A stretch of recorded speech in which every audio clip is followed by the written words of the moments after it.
భరద్వాజ్ గారు, so thyroid అనేది కూడా ఈరోజు రేపు చాలా అందట్లో ఉన్న వాంటి డిసీజ్ అది. సో థైరాయిడ్ దేనివల్ల కాజ్ అంటారు? అది కూడా దానివల్ల కూడా వెయిట్ గెయిన్ చాలా అవుతుంది. ఇంకా థైరాయిడ్ అని తెలిసాక కూడా చాలామంది అది చాలా సీరియసా? లైటా? అని తెలియట్లేదు. సో అది నిజంగానే ఒక సీరియస్ డిసీజా? దానికి అది ఎంత ఎక్స్‌టెంట్ వరకు ఎళ్తది? మన లైఫ్‌లో ఎలా ఇంపాక్ట్ అవుతది? సో కొద్దిగా చెప్తారా? రైట్. సో, థైరాయిడ్‌లో మనకు డిఫరెంట్ డిసీజెస్ ఉంటాయండి. హ్మ్. కాకపోతే మనము దీంట్లో ఒక స్పెషల్ థైరాయిడ్ ప్రాబ్లమ్ ఉంటుంది. దాన్నేమంటామంటే హషిమోటోస్ హైపోథైరాయిడ్ అంటాం. ఓకే. సో, ఒక 100 మంది మనం థైరాయిడ్ ప్రాబ్లమ్ ఉన్న వాళ్ళని తీసుకుంటే, హ్మ్. దాంట్లో 95% మందికి ఏముంటది వచ్చే థైరాయిడ్ ప్రాబ్లమ్‌ని హుహు. హషిమోటోస్ హైపోథైరాయిడ్ అంటాం. ఓకే. ఇంకా చాలా థైరాయిడ్ డిజార్డర్స్ ఉన్నాయి. సో, గాయిటర్ అని ఇవన్నీ ఓన్లీ హుహు. 5%. ఓకే. చాలా తక్కువ మందికి చాలా రేర్‌గా ఉంటుందనమాట. ఓకే. సో, మనం ఈ హషిమోటోస్ హైపోథైరాయిడ్ గురించి కాన్సంట్రేట్ చేసినప్పుడు, సో, బేసిక్‌గా హషిమోటోస్ హైపోథైరాయిడ్ అంటే ఏంటంటే, నార్మల్‌గా మీ బాడీలో ఏదన్నా ఫారిన్ ఆర్గానిజం వచ్చిందనుకోండి. హుహు. ఒక అమీబా వచ్చింది, ఒక ప్రోటోజోవన్ వచ్చింది, లేకపోతే ఓకే. వైరస్ వచ్చింది, హ్మ్. లేకపోతే ఒక బ్యాక్టీరియా వచ్చింది. హ్మ్. మీ ఇమ్యూన్ సిస్టమ్ ఏం చేయాలంటే, ఆ బ్యాక్టీరియాకి అగెయిన్స్ట్‌గా ఫైట్ చేసి, ఆ హ్మ్. బ్యాక్టీరియాని చంపాలి. ఎగ్జాక్ట్‌లీ. లేకపోతే వైరస్‌కి అగెయిన్స్ట్‌గా ఫైట్ చేసి, వైరస్‌ని ఆ! చంపాలి. లేకపోతే ప్రోటోజోవన్ ఏదుందో, పారాసైట్ ఏదుందో దానికి అగెయిన్స్ట్‌గా ఫైట్ చేసి దాన్ని చంపాలి. యాహ్!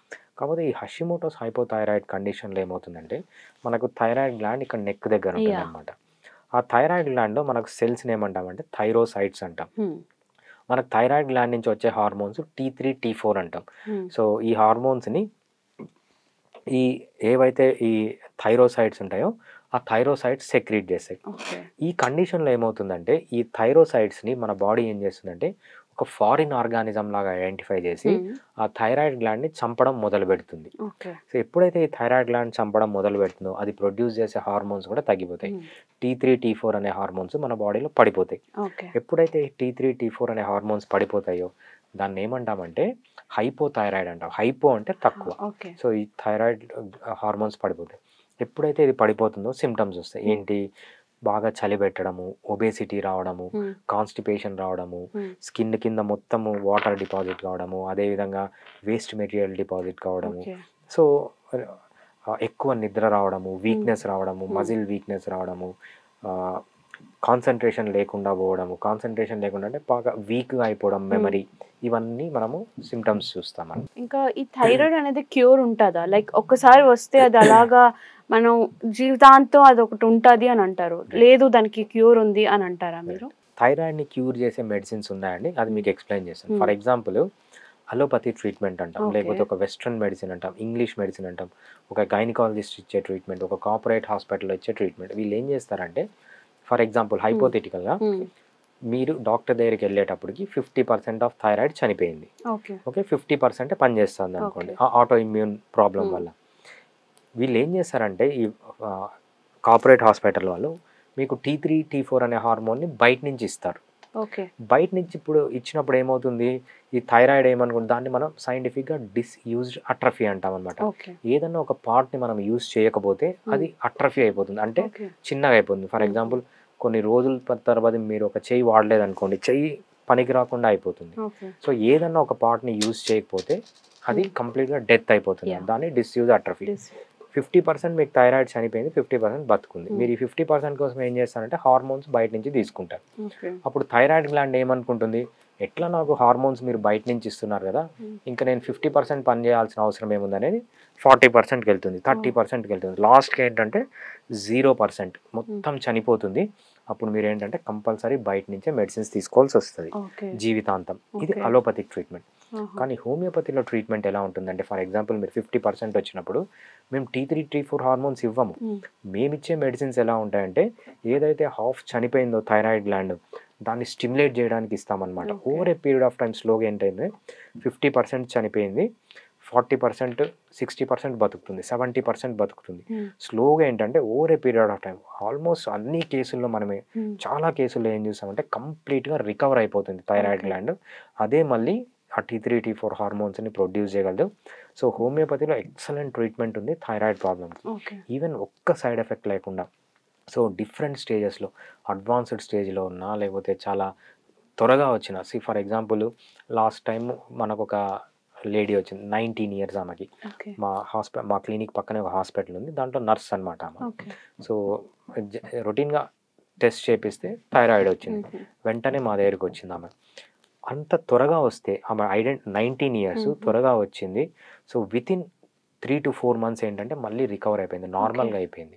సో అదే కానీ ఆ నర్సు హోమియోపతి తీసుకోకుండా సో థైరాయిడ్ టాబ్లెట్ కానీ స్టార్ట్ చేసింటే ఈరోజు 50%, అప్పటికి 10% చనిపోయి ఉంటుంది, ఇప్పటికి 20% చనిపోయి 30% over a period of time ఒక 5-6 yearsలో ఆమెకి కంప్లీట్గా దానిపైన డిపెండ్ అవ్వాల్సిన అవసరం వచ్చేది. సో లక్కీలీ ఆమెకి ఏంటంటే మేము చెప్పిన కాన్సెప్ట్ అర్థమయ్యి సో తీసుకుని కంప్లీట్గా రికవర్ అయింది తను. So within 2 to 3 months 3 months అంట ఎర్లీ స్టేజ్లో. కాకపోతే చాలా కేసెస్ ఉన్నాయన్నమాట, 20-30 years నుంచి థైరాయిడ్ వాళ్ళు కూడా రికవర్ అవుతున్నారు. But it will take time. So ఆ డ్యూరేషన్ని బట్టి మళ్ళీ వీళ్ళు ఎటువంటి సపోర్ట్ చేస్తున్నారు, మంచి డైట్ తీసుకుంటున్నారా, మంచిగా నిద్రపోతున్నారా, మంచిగా ఎక్సర్సైజ్ చేస్తున్నారా, స్ట్రెస్లెస్ లైఫ్లో ఉన్నారా, లేకపోతే హ్యాబిట్స్ అన్నీ ఎలా ఉన్నాయి అన్నీ మనము మెయింటైన్ చేసుకుంటూ వచ్చి హోమియోపతి ట్రీట్మెంట్ తీసుకుంటే ఆల్మోస్ట్ ఆల్ సక్సెస్ రేట్ థైరాయిడ్లో మనకు చాలా ఎక్కువ ఉంటుంది. హోమియోపతిలో very good medicines, even single side effect లేకుండా మీరు నార్మల్ లైఫ్ లీడ్ చేయొచ్చు. ఇప్పుడు మన థైరాయిడ్లో ఫుడ్స్ కొన్ని రిస్ట్రిక్ట్ అయి ఉంటాయి కదా, సో అలాంటి రిస్ట్రిక్షన్స్ ఏమైనా ఉన్నాయా థైరాయిడ్ ఫుడ్కి? కొన్ని మీరు కొద్దిగా సజెస్ట్ చేయగలరు? సో థైరాయిడ్ ఫస్ట్ ఏంటంటే ఇది ఒక మెటబాలిక్ డిజార్డర్ అంటాం అనమాట. థైరాయిడ్ కానీ లేకపోతే డయాబెటీస్ కానీ లేకపోతే పీసీఓడీస్ కానీ ఇవన్నీ మెటబాలిక్ డిజార్డర్స్ కిందికి వస్తాయి. సో ఈ మెటబాలిక్ డిజార్డర్స్లో ఫస్ట్ చేయాల్సింది ఏంటంటే ఫుడ్లో 2 రిస్ట్రిక్షన్స్. ఒకటి లో కార్బోహైడ్రేట్ ఫుడ్ తీసుకోవాలి. ఎప్పుడైతే మీరు ఫుడ్లో కార్బోహైడ్రేట్ తగ్గిస్తారో if you can take less than 50 grams of carbohydrate per day, అది చాలా ఎక్సలెంట్గా పనిచేస్తుంది. ఇది ఫస్ట్ చేంజ్ అనమాట. నెక్స్ట్ చేంజ్ అంటే వీళ్ళు తినే ఆయిల్స్. సో మనం ఎప్పుడైతే సన్ఫ్లవర్ ఆయిల్ కానీ సీఫ్లవర్ ఆయిల్ సాఫ్లవర్ ఆయిల్ కానీ లేకపోతే ఏవైతే వెజిటేబుల్ సీడ్స్ నుంచి తయారు చేస్తారు కదా ఆ ఆయిల్స్లో ఏముంటుందంటే omega-6 ఫ్యాటీ యాసిడ్స్ ఎక్కువ ఉంటాయి. ఎప్పుడైతే ఈ ఆయిల్స్ చేంజ్ చేసి ఎస్పెషల్లీ కోకోనట్ ఆయిల్ కానీ లేకపోతే గీ కానీ ఇవన్నీ మంచివి అనమాట. దీంట్లో omega-6 ఫ్యాటీ యాసిడ్స్ ఉండవు. ఎస్పెషల్లీ ఫిష్ కన్నా బాగా తీసుకుంటే ఏమవుతుందంటే సో ఇన్ఫ్లమేటరీ మీడియేటర్స్ అన్ని తగ్గిపోయి ఏదైతే ఈ ఆటో ఇమ్యూన్ ప్యాథాలజీ ఉందో అది కంప్లీట్గా రికవర్ కావడానికి చాలా ఎక్సలెంట్ ఛాన్స్ ఉంటుంది. బెస్ట్ డైట్ అంటే కార్బోహైడ్రేట్ తగ్గించండి, వెజిటబుల్ ఆయిల్స్ తగ్గించండి, ఫిష్ న్యాచురల్ ఫిష్ మళ్ళీ మీకు ఫామ్లో పెంచిన ఫిష్ కాకుండా సో న్యాచురల్గా దొరికే ఫిష్, సో సీ ఫిష్ కానీ లేకపోతే మీకు ఎక్కడన్నా బయట చెరువుల్లో దొరికిన అంటే న్యాచురల్ ఫుడ్ తిని పెరిగిన ఫిష్ తింటే ఫిష్ అనేది ఒక మంచి ఫుడ్. అవి తీసుకుంటే యూ విల్ బి రిలీవ్డ్. ఇంకా రైస్ రోటీ వాటిల్లో కూడా చాలా బ్యాలెన్సింగ్ అవుతుంటది అందరూ.